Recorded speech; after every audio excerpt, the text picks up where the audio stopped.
Ilero chete wosimomane itutalibo zikina okejero wa aworeriubo wese wenuwe we wosofa. My major concern as the father of Urobo orators is to treasure the tradition of Urobo people.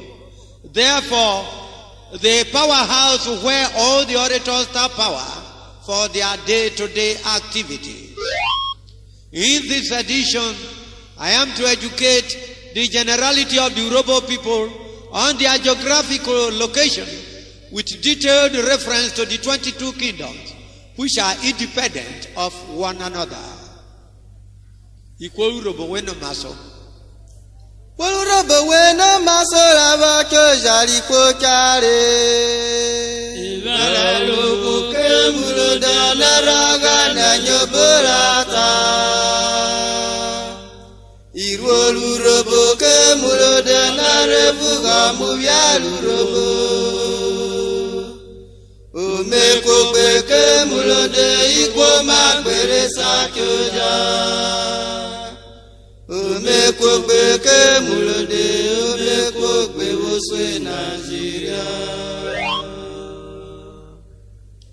Notore Urobo watoveyo. Urobo dagari ekuje gbive. Fokiruche siru vieriero. Ukene menaje we bulebe Urobo.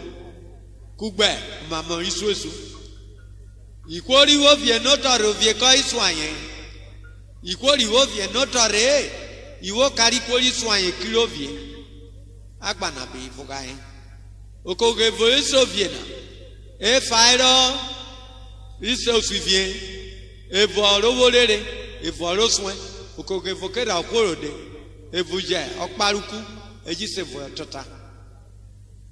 Obore yen afa ni podio dira iswe kiruje umogu uye raro jero pe bovieru vie oguri merime oyovie agbon won yen ajuwe oyovieru gele yere osivie agbaru won yen uku oga name oyoviero gara oy won yen na ogigo oyovieri jere koka ekuje gbive Urobo ekeran. Akuje gbivalu Urobo koka keraye. Akuje gbivalu Urobo koka keraye.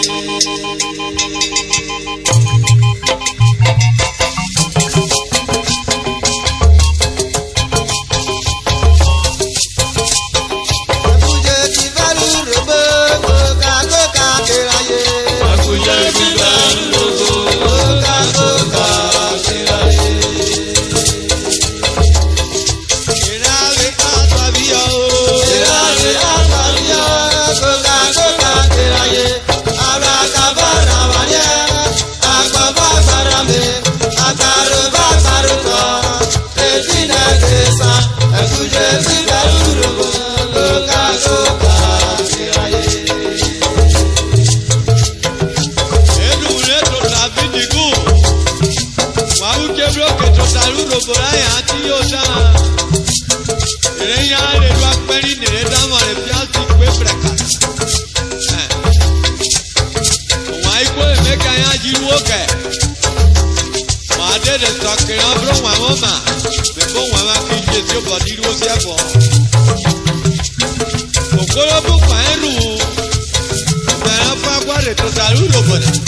Joseph Moyibo, accredited representative of Central University, America, the big brain behind my being a professor today.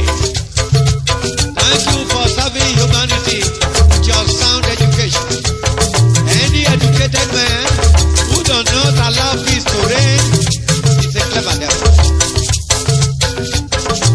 Engineer Obada, Iron Pillar in Agogo Club, always patronizing Coca-Cola, a champion of Robocop. Dr. Alhaji Tokumbo, the Alatika of Lagos, the chairman and managing director, Ten Commandments Travel.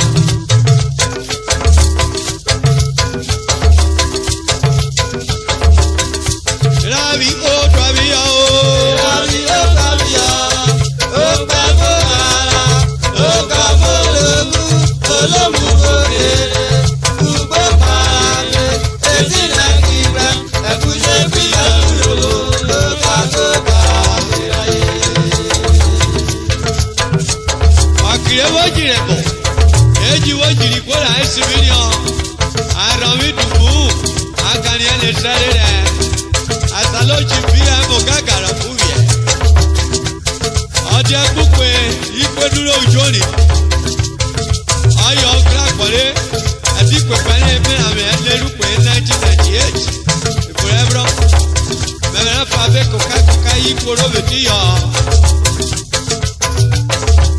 When the Pope is talking from the papacy, he is infallible.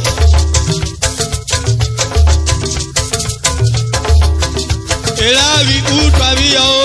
Ravi O Travia, Udubu Gebe, Ugebuke, Oroke Kakukwelu, Ezina Kiyoni, Ekuje Biya Urogo, Lokakoka Iraye. Àìsàlójì barista Ìdígbẹ̀, the Atọ́gbàtúrí of Robola, Chief barista Gbẹ́dẹ̀yẹ, a man who believed in independent life from youth. Chief barista Ọ̀gànẹ́jàpọ̀ Wọ̀ríbẹ̀, Kòwókò Gorúrobo.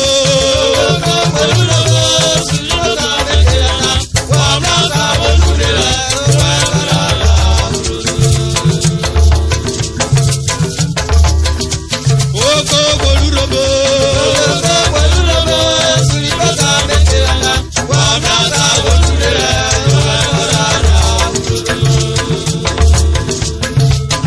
History wants to record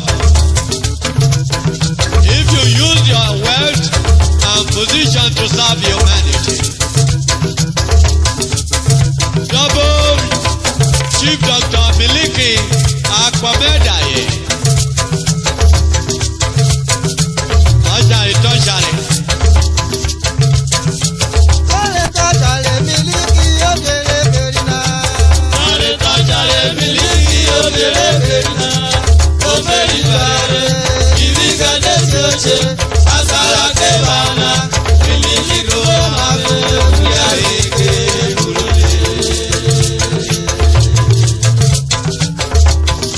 Hey!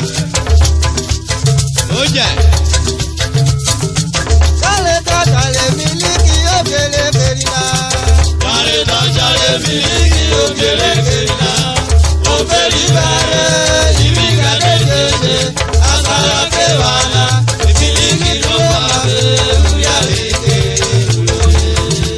Edi Osueba, Ataneru Rabba Agbaro, the Ajalese of Refinery, Yoruba of Ijabo, Babu Jodu, Itiripe, Ato, Altari Biliki Esa Komedai, Okorobo Agbaro, Only Aresi Kuku, Ayera Komedai, Okora Mako River State, Biliki Wiwo Kesharo Berio, Asokebana, independent petroleum marketer and transporter.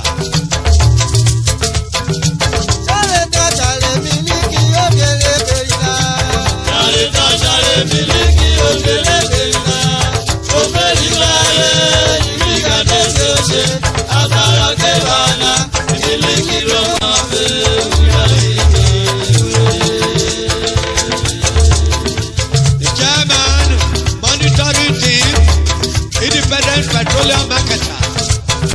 Association of Nigeria Warri Depot, the President General Obori Community, member of PCRC Agbaro, the first independent marketer, Agbaro Kido, first hotelier, first lima operator, Agbaro Kido.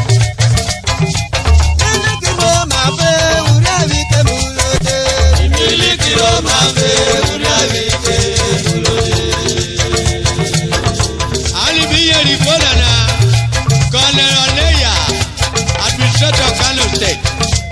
Wọ́n bẹ̀rù ti kó ọgbà ìwé wíwú ẹ̀dá ọkọ̀ àpọ̀lú rògbò. Ọ̀rọ̀ òjè ló pẹ́ rọ́ọ̀dì pẹ́ JP MNCS Abiye Eku Itoye Lówòrì Agbaro Police Mr. Madazu DPO his personal friend.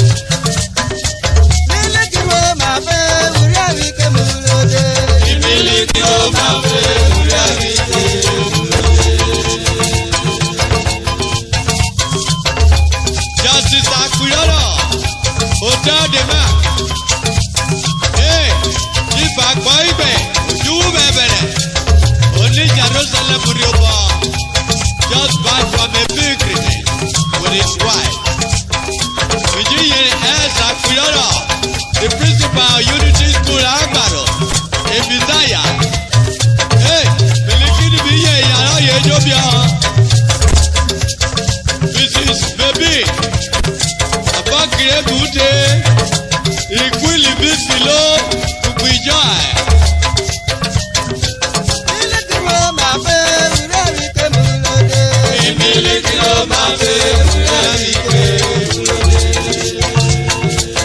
Ikwili Biloka, Kayoma, the depot superintendent, Emasi Tablorien, the petrol station manager, Ajuko Idaga, deputy manager.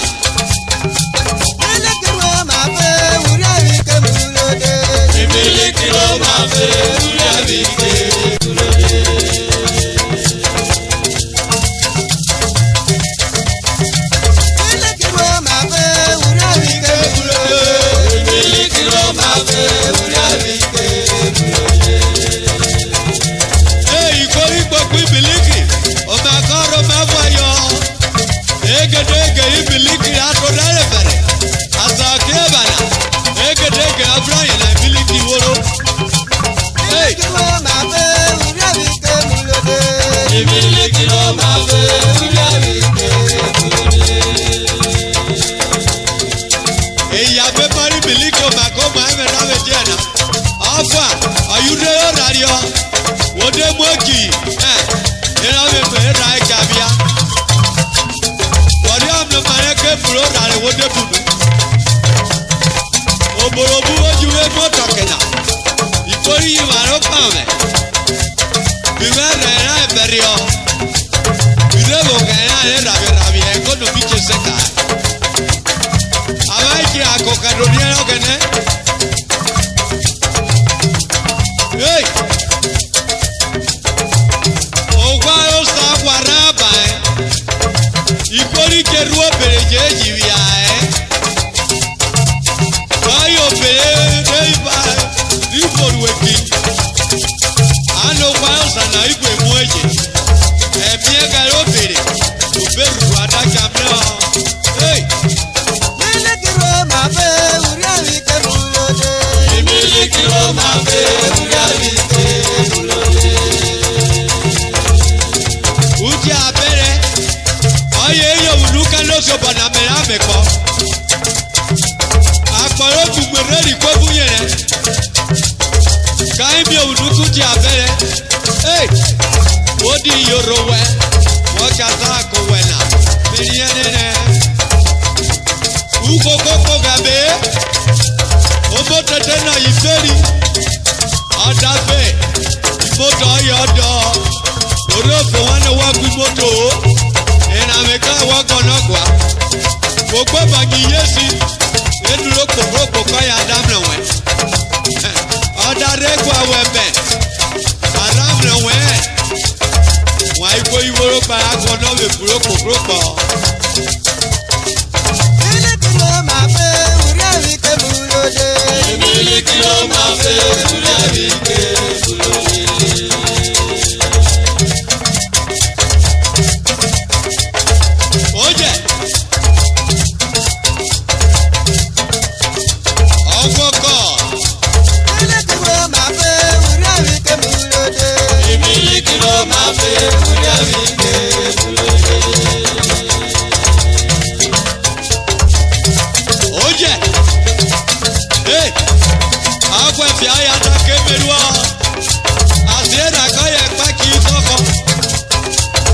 Etama wala Roma wo patelo wo buge.